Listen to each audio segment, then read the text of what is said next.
Good morning, everyone. My name is Damian Williams, and I'm the U.S. Attorney here in the Southern District of New York. Today, I'm announcing the unsealing of a 3-count indictment, charging Sean Combs with racketeering conspiracy, sex trafficking, interstate transportation for prostitution. The indictment alleges that between at least 2008 and the present, Combs abused, threatened, and coerced victims to fulfill his sexual desires, protect his reputation, and conceal his conduct. As alleged in the indictment, to carry out this conduct, Sean Combs led and participated in a racketeering conspiracy that used the business empire he controlled to carry out criminal activity, including sex trafficking, forced labor, kidnapping, arson, bribery, and the obstruction of justice. Let me say a little bit more about the charges. The indictment alleges that Combs abused and exploited women and other people for years, and in a variety of ways.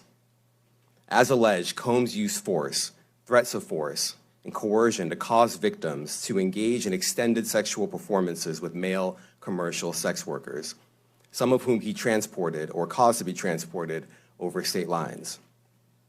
Combs allegedly planned and controlled the sex performances, which he called freak-offs, and he often electronically recorded them. The freak-offs sometimes lasted days at a time, involved multiple commercial sex workers, and often involved a variety of narcotics, such as ketamine, ecstasy, and GHB, which Combs distributed to the victims to keep them obedient and compliant. As alleged, when Combs didn't get his way, he was violent, and he subjected victims to physical, emotional, and verbal abuse so that they would participate in the freak-offs, and that Combs hit, kicked, threw objects at, and dragged victims, at times by their hair. On one occasion in March of 2016, that conduct was captured on video and later reported in the media. Specifically, Combs kicked, dragged, and threw a vase at a victim in a Los Angeles hotel when the victim was attempting to flee. As alleged, these assaults often resulted in injuries to the victims, which took days or weeks to heal. In addition to the violence, the indictment alleges that Combs threatened and coerced victims to get them to participate in the freak-offs. He used the embarrassing and sensitive recordings he made of the freak-offs as collateral against the victims. And the indictment alleges that he maintained control over the victims in several ways, including by giving them drugs, by giving and threatening to take away financial support or housing, by promising them career opportunities, by monitoring their whereabouts, and even by dictating their physical appearance.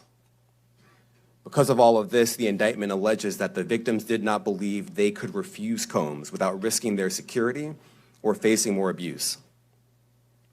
The indictment also alleges other acts of violence undertaken by Combs and others, including violence against witnesses to his abuse, kidnapping, and arson. The indictment alleges that on more than one occasion, Combs carried or brandished firearms to intimidate and threaten victims and witnesses. Now, Combs did not do this all on his own. As I mentioned, Combs has been charged with RICO conspiracy. He used his business and employees of that business and other close associates to get his way. Those individuals allegedly included high-ranking supervisors in the business, personal assistants, security staff, and household staff. The indictment alleges that those individuals facilitated the freak-offs. They booked the hotel rooms and stocked them with the supplies, including drugs, baby oil, personal lubricant, extra linens, and lighting. When the hotel rooms got damaged, they helped clean it up. They arranged for victims and commercial sex workers to travel for the freak-offs, and they delivered large quantities of cash to Combs to pay for the commercial sex workers.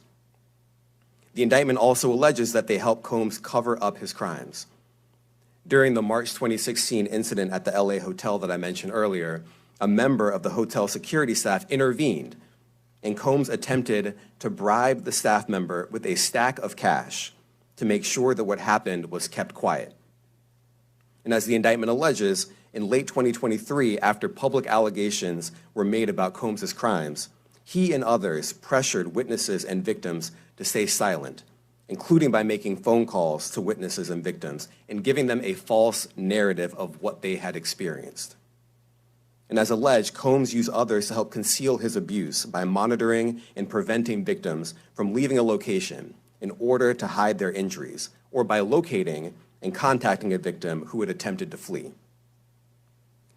As part of this investigation, in March of this year, special agents from HSI executed search warrants at Combs' residences in Miami and Los Angeles.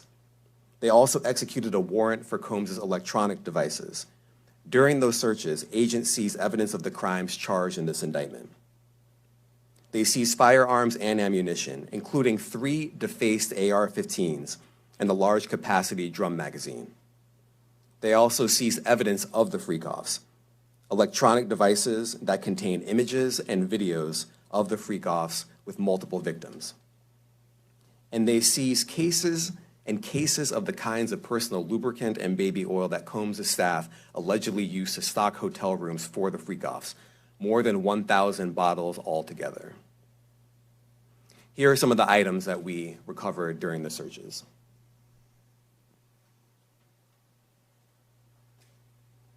As you can see here, this is a drum magazine, large capacity, and it contains, I believe, 59 rounds. I mentioned as well, we recovered 3 AR-15s. This is a close-up shot of one of the AR-15s, and you can see right here, the serial number has been thoroughly defaced. Another picture of more ammunition and parts of 2 AR-15s right there. Now, I want to be clear about 2 things.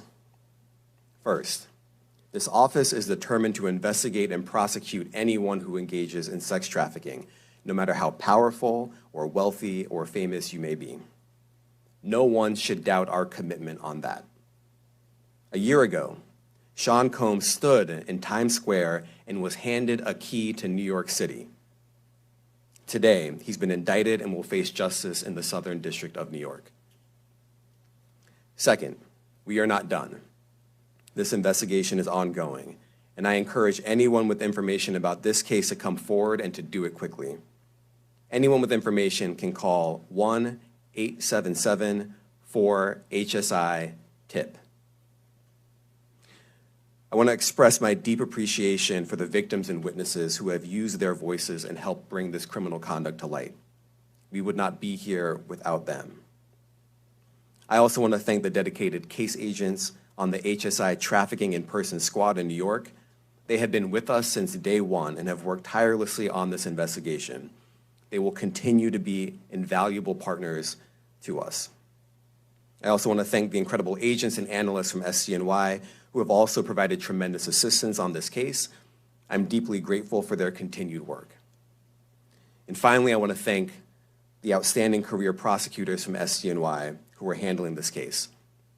Meredith Foster, Emily Johnson, Chrissy Slavic, Madison Smizer, and Mitzi Steiner, and their supervisors, Jamie Backleepter and Jacqueline Kelly. They are members of the Civil Rights Unit in our criminal division. We created the Civil Rights Unit when I became U.S. Attorney. I'm deeply proud of their work on this and so many other cases.